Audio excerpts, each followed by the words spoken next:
Wow. A few weeks ago, I made a homemade ginger ale, just a simple ginger ale soda. So after reading the comments, a bunch of you wanted to see me try to make a root beer. And I'll tell you, root beer has always been one of my all-time favorite sodas. So today, I'm gonna make a simple, a quick and easy, made at home, super tasty root beer. So I was inspired to make this video from a bunch of comments down below, but also I've been following along with the soda journey over at Glen and Friends Cooking. I'm not doing his recipe exactly, not really at all. Most of the recipes actually coming from nourishedkitchen.com.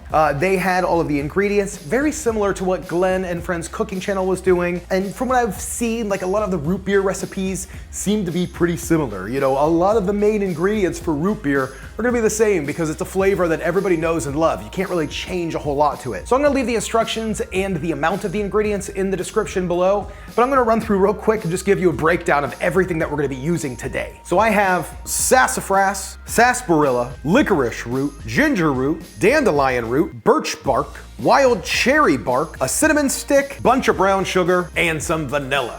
Now I also have some water over here that we're gonna be boiling all this stuff in to make our root beer syrup extract. And then we're gonna be mixing this in the end with some just plain soda water. So this is filtered water. That's what's gonna be the start of this all. And growing up, we had A&W root beer and Barks root beer. I think A&W was the big one.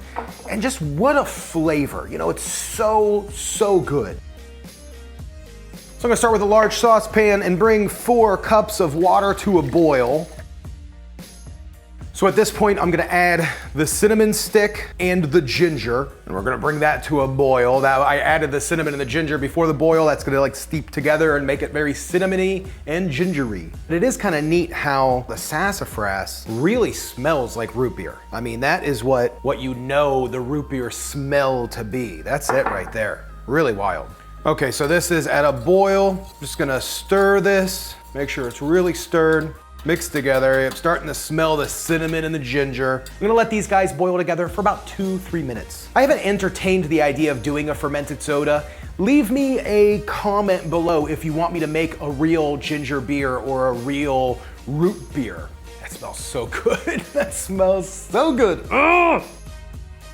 So these have been boiling together for the 2 minutes. I'm gonna add all of the roots to this mixture while it's boiling. And while I'm stirring, immediately this has changed colors. Really wild, really, really wild. I'm gonna let this kind of boil up. I'm gonna turn the heat down just a little bit and let this simmer together for the next 2 minutes or so. Okay, so this has been boiling for about 2 minutes. We're gonna shut the heat off. I'm gonna give this one good quick stir.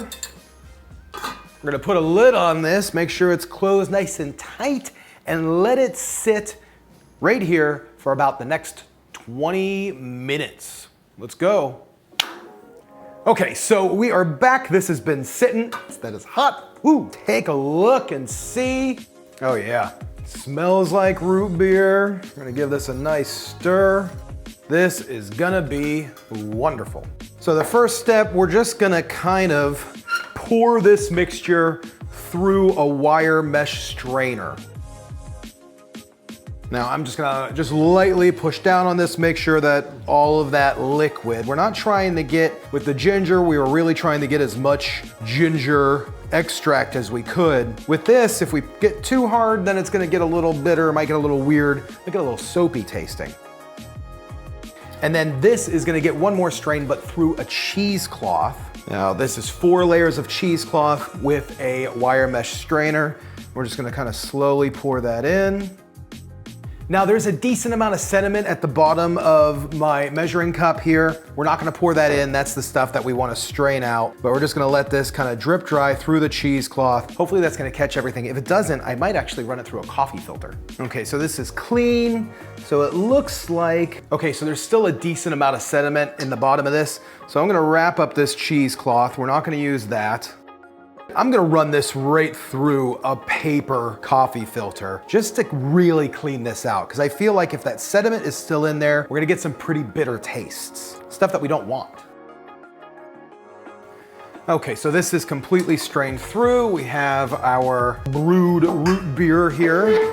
I'm going to slowly pour this back in the saucepan, a clean saucepan. Now this is kind of came down. I let this sit for a little bit because I just want to make sure that there's nothing in here, no sediment remaining. And I don't think there should be. It went through a paper filter. Oh, that looks good. That looked good. That was clean. I love that. I love that. So I'm gonna fire up the heat. We're gonna bring this up to some heat here, and I'm gonna add the sugar. It's quite a bit of sugar, but this is brown sugar. It's gonna give it that darker, richer tastes that we know out of a root beer, out of a soda here. I'm gonna let this come up to almost a simmer, and then we're gonna kill the heat.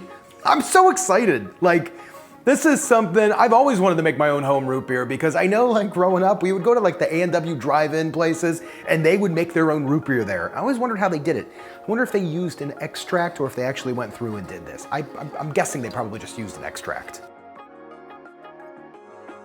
Okay, that's up to heat. It's good. We're good to go. I have this big jug. I thought it'd be pretty fun. So I'm gonna drop in, now this is some homemade vanilla. I'm gonna drop in about a tablespoon of the vanilla right into the bottle there. And then we're gonna pour this in hot. I wish I had a bigger funnel, I'll tell you that.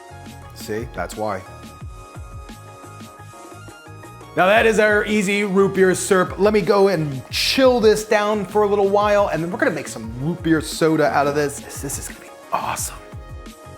Okay, so the syrup has had its time to cool down in the refrigerator. I have some soda water that I just made in my drink mate. So to make this, we're gonna do about 1 to 3 parts soda water. So 1 part of the syrup to 3 parts soda water, about 100 milliliters of the syrup. We're gonna do to about 400 milliliters of the soda. Oh, look at that.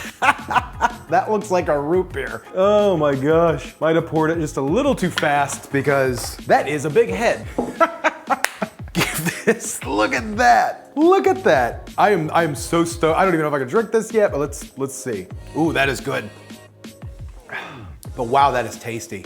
That's a homemade root beer. So I think if I were to make it again, I probably would add just a little bit less of the licorice and more of the sassafras and sarsaparilla. But wow, that's way better than anything you buy in the store. All the flavors come out. It's really complex. And I might do a mixture of brown sugar and white sugar. I think it needs to be just a pinch more sweeter. I know the root beer that I love is pretty sweet. I'm happy about that though. I am really happy about that. That's all I got. Thanks for watching. The people that are listed below, those are the Patreon people. Thanks Patreon people for buying everything I needed for today.